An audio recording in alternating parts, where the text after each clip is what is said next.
திருச்சி மாவட்டம் துறையூர் அருகே குடிநீர் வசதி கோரி 3 ஆண்டுகளாக கோரிக்கை விடுத்தும் நடவடிக்கை எடுக்காத மாவட்ட நிர்வாகத்தை கண்டித்து கிராம மக்கள் ஆர்ப்பாட்டத்தில் ஈடுபட்டனர்.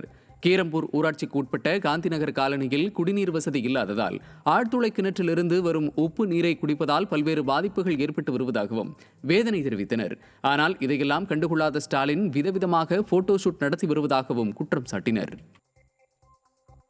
சேலம் மாவட்டம் ஏற்காடு அருகே குடிநீர் கிணற்றில் கழிவுநீர் கலப்பதை தடுக்க வேண்டுமென கிராம மக்கள் கோரிக்கையை விடுத்துள்ளனர். ஏற்காடு வட்டத்திற்குட்பட்ட லாங்கில்பேட்டை கிராமத்தில் தாழ்வான பகுதியில் உள்ள குடிநீர் கிணற்றில் 1 மாதமாக கழிவுநீர் கலப்பதால் குடிநீர் அசுத்தமடைந்து விட்டதாக மக்கள் குற்றம் சாட்டுகின்றனர்.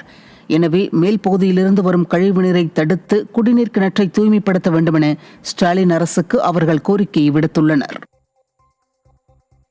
சிவகங்கையில் அகில இந்திய இன்சூரன்ஸ் ஊழியர் சங்கம் சார்பில் மைனாரிட்டி பாஜக அரசை கண்டித்து வெளிநடப்பு போராட்டம் நடைபெற்றது. 3ஆம் 4ஆம் பிரிவு ஊழியர் பணி நியமனத்தை உடனே துவக்க வேண்டும், அகில இந்திய இன்சூரன்ஸ் ஊழியர் சங்கத்திற்கு அங்கீகாரம் அளிக்க வேண்டும் என்பன உள்ளிட்ட கோரிக்கைகளை வலியுறுத்தி LIC அலுவலக ஊழியர்கள் 1 மணி நேரம் வெளிநடப்பு செய்து போராட்டத்தில் ஈடுபட்டனர்.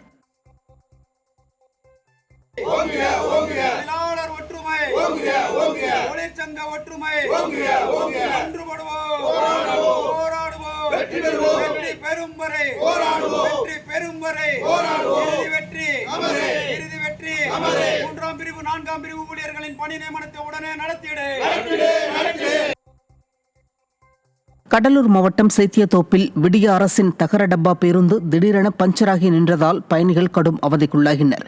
சென்னை நோக்கி சென்ற அரசு பேருந்து சேத்தியத்தோப்பு பேருந்து நிறுத்தம் வந்தபோது திடீரென பஞ்சராகி சாலையிலேயே நின்றது.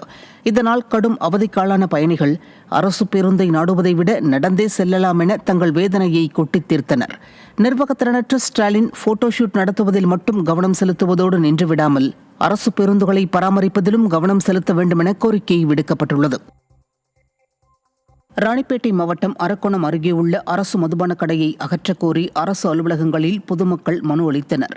அம்பரிஷிபுரம் ஊராட்சிக்குட்பட்ட அருந்ததிபாளையம் அருகில் செயல்பட்டு வரும் மதுக்கடையால் பொதுமக்களும் பெண்களும் குடிமகன்களின் அட்டகாசத்தில் அவதிப்பட்டு வருவதால் உடனடியாக அகற்றக்கோரி அரக்கோணம் ஊராட்சி ஒன்றிய அலுவலகம், வட்டாட்சியர் அலுவலகங்களில் பொதுமக்கள் மனு அளித்தனர். பின்னர் மாவட்ட ஆட்சியர் அலுவலகத்திலும் மனு அளித்தனர்.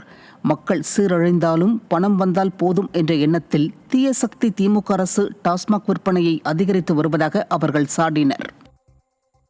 தூத்துக்குடி மாவட்டம் சாத்தான்குளம் அருகே அட்டை கம்பெனியில் தீ விபத்து ஏற்பட்டது. மணிநகர் பகுதி பழைய அட்டை கம்பெனியில் தீ பற்றியது தெரிந்து அணைக்க வந்த தீயணைப்புத் துறையினரின் வாகனத்தில் தீயை அணைக்க பயன்படும் குழாயில் துளைகள் இருந்ததால் தண்ணீர் வீணாக வெளியேறியது. இதனால் கடும் வாக்குவாதம் ஏற்பட்டதோடு 15 லட்சம் ரூபாய் மதிப்பிலான அட்டைகள் தீயில் எரிந்து சாம்பலாகின. பேரிடர் காலங்களில் துரிதமாக செயல்பட வேண்டிய தீயணைப்புத்துறை மெத்தனமாக இருப்பது ஸ்டாலின் அரசின் நிர்வாக திறமையின்மைக்கு சான்றாகியுள்ளது.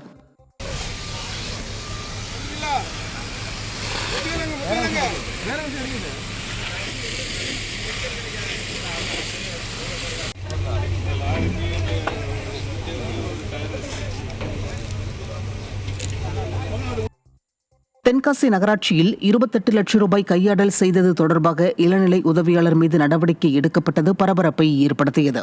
தென்காசி நகராட்சி இளநிலை உதவியாளர் ராஜா முகமது என்பவர் நகராட்சி பணத்தை கையாடல் செய்ததாக புகார் எழுந்த நிலையில் விசாரணை நடத்தப்பட்டு கணக்குகள் ஆய்வு செய்யப்பட்டன. இதில் வரி வசூலில் ராஜா முகமது 28 லட்சம் ரூபாயை கையாடல் செய்தது உறுதி செய்யப்பட்ட நிலையில் அவர் இடைநீக்கம் செய்யப்பட்டார். திமுக ஆட்சியில் நகராட்சி அதிகாரிகள் மக்கள் பணத்தை கையாடல் செய்வதுதான் முதல்வர் கூறும் உள்ளாட்சியில் நல்லாட்சியா என கேள்வி எழுந்துள்ளது. திண்டுக்கல் மாவட்டம் ஆத்தூர் மற்றும் அதன் சுற்றுவட்டார பகுதிகளில் தெருக்களில் சுற்றித் திரியும் நாய்களுக்கு மர்ம நோய் தாக்கியுள்ளதால் பொதுமக்கள் அச்சமடைந்துள்ளனர்.